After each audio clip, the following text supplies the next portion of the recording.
In the opening scene, we see prisoners working on a mining colony. All the prisoners' lips were sealed with an iron. One of the guards was having trouble trying to automate the mining machinery, and he asked Kai to fix it. The guards brought another prisoner with his hands tied back, and they were going to execute him by putting him in the machine. The machine would basically cut anything that got inside to pieces. As they were about to do that, one prisoner got up and the guard went to him and hit him, telling him to get down. The prisoner started attacking the guard. Then the other guard started the machine, hooking the prisoner's chain. The prisoner got pulled to the machine and got chopped. All the prisoners started attacking the guards, and Kai went to the machine to turn it off. When he was about to touch the button to abort it, he got pulled by the chain on his leg. He tried to shoot at the chain, but he was unable to break it, so he had to shoot his leg and amputate it to escape. Kai wakes up in a room with two people looking at him. He saw that he has a cybernetic foot. One of the guys, Hatch, told him that he used to work with his father. He also told him his father would be assassinated on Liberation Day if they don't work together and save him. Hatch was asking Kai to get into a ship and get some information. Kai went to the ship and started hacking the ship while talking with Hatch. He felt something was wrong, but Hatch reassured him, saying it is okay. Kai retrieved the data and Hatch told him to send it. Before sending it, their communication got disconnected and the ship started shaking. An EMI flare-up stops Kai from sending the data and releases all the escape pods. Kai wakes up on a ship coughing. He tried to talk to Hatch, but there was no answer. The ship's AI warned him of the toxic atmosphere. He asked the AI if they have power, but the AI asked him to log in first. Kay went out to find someone that can log in. He found a dead man, and while he was looking at that, a woman started coughing, and he went there and picked her up and brought her to the ship. She logged in when she saw that he didn't have a login. She asked the AI to locate the Arrowhead wreckage, but it couldn't. Kay told her it's a big planet, and they have to be on higher ground to locate it. She went out to look because the escape pods would leave soon, and she doesn't want to be left behind. Kai followed her out, and she told him that they are on a moon of a planet. They found a research probe that her team sent before they got here, and it was completely destroyed. She told him that the atmosphere did that to the probe. They found the wreckage, but Kai also noticed there was a new rock thing standing. She told him they should leave, so he followed her. Kai gave her an axe to use as a weapon, saying that he wouldn't be let to the ship since he is the one responsible for it crashing. She asked him if Hatch was the one responsible for the crash. She told him that he killed a lot of people, but he brushed it off, saying it is propaganda. He went back to the ship and tried to fly it. The AI told him that Hollis is not authorized to activate flight systems, and he needs to log in with an authorized person. He asked it to tell him about Hatch, and he showed him a confession video of Hatch confessing to his crimes. Then, the AI read a message to all survivors to make contact. He went to Hollis and told her that the ship was about to leave and they should go. She told him they'd kill him if they saw him with those clothes, and he got rid of his clothes. They saw the ship was already about to leave, but they couldn't reach it. Kay went to some cave and something pulled him in. Hollis tried to pull him, but she was not able to. She went back to the ship and sat there. Then she went out and started navigating around. She found Kay laying on the ground with all his wounds healed, including his leg, but he was not conscious. She brought him back to the ship and tried to help him. Suddenly, Kai woke up gasping. She told him he was gone for 4 days. They couldn't fly the ship themselves, so they went out to look for someone. They went to the rock thing Kai saw earlier, and they tore it down. They found Oleander inside unconscious. They brought him back to the ship and scanned his eye to log in. Kay said they wouldn't take Oleander with them because that would jeopardize his chance to go to New Holland. She was trying to convince him to change his mind, but Oleander woke up screaming no. He told Kay that Hatch would come and kill him.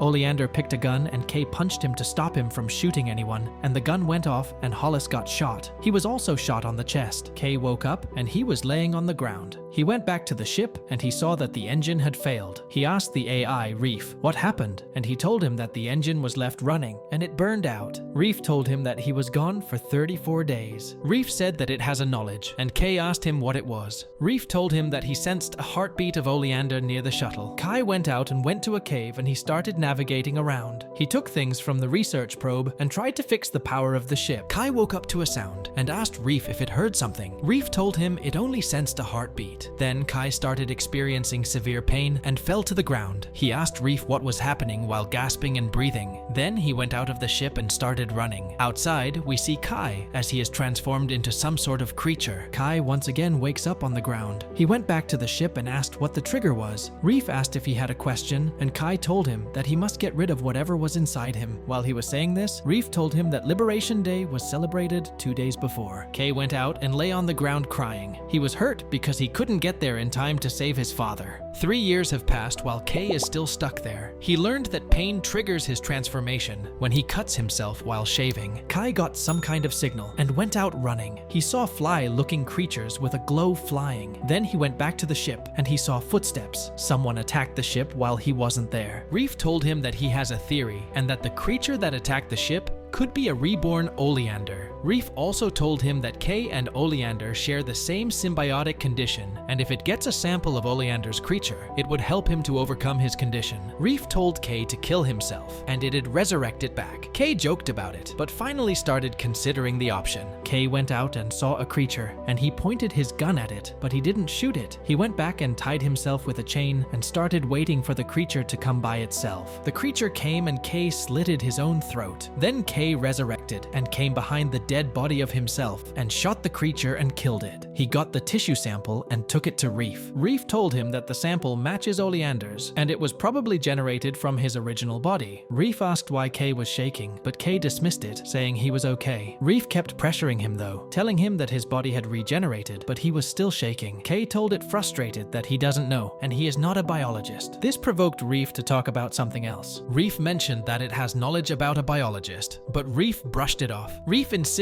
on sharing this knowledge, but it can't because he can't say anything without being prompted. Kay finally agreed, and Reef started to play a recording. The recording was from the time that Hollis was killed. Kay didn't want to keep hearing, but Reef asked him to keep listening. Then he heard a sound that he heard when he transformed before. Reef told Kay that he didn't transform that night, but that he died. Reef also told him that Hollis was alive during this time. Her heartbeat moved away and vanished. Kay was frustrated that Reef knew all of this all along, but didn't say anything. Reef told Kay that it only can share knowledge if only it was prompted. Kay turned Reef on, and Reef saw it was outside. Kay told Reef that he used a levitator from the old research probe and rewired it to Reef's system, allowing it to move around.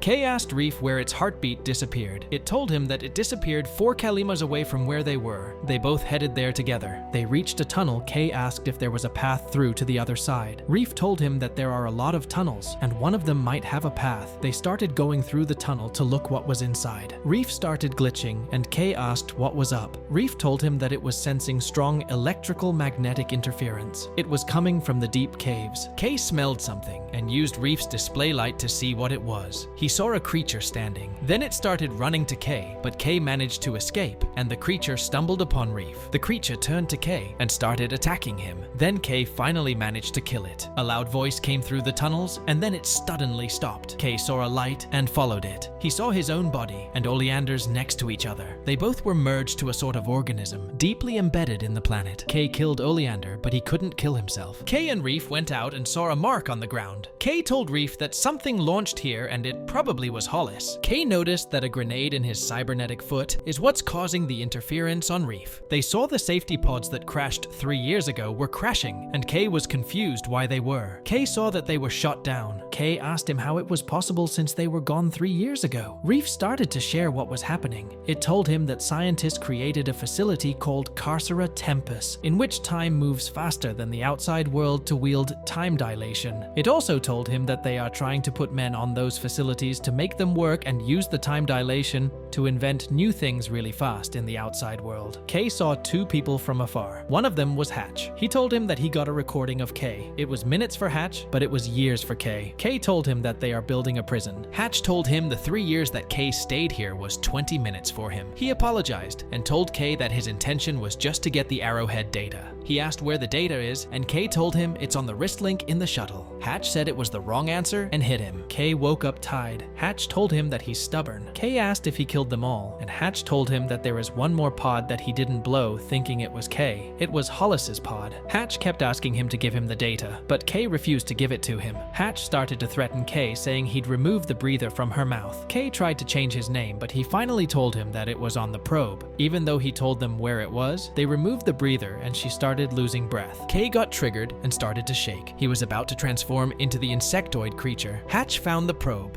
but Kay had put the grenade from his cybernetic foot. It blew up Hatch. Kay transformed, and the guard there was about to shoot him, but Hollis kicked him from behind, and Kay killed him. Kay went out and pushed Reef. He wasn't in control and attacked Reef. Hollis came and called up to him, and she tried to calm him down. Finally, Kay transformed back to his human form. Hatch got up, somehow surviving the explosion, and shot Kay and stabbed him. But Kay's insectoid came out and stabbed Hatch, killing him. Then, they started walking to the ship, and Reef asked if they were going to save Kay's father. Kay told him that they'd save everyone. They boarded the ship and left the moon behind. As the ship soared into the vastness of space, they started their journey to the new purpose that was waiting ahead. And with that, the movie ends. We hope you enjoyed our video. Watch the next recaps on the screen, and don't forget to subscribe for more amazing recaps. See you in the next one.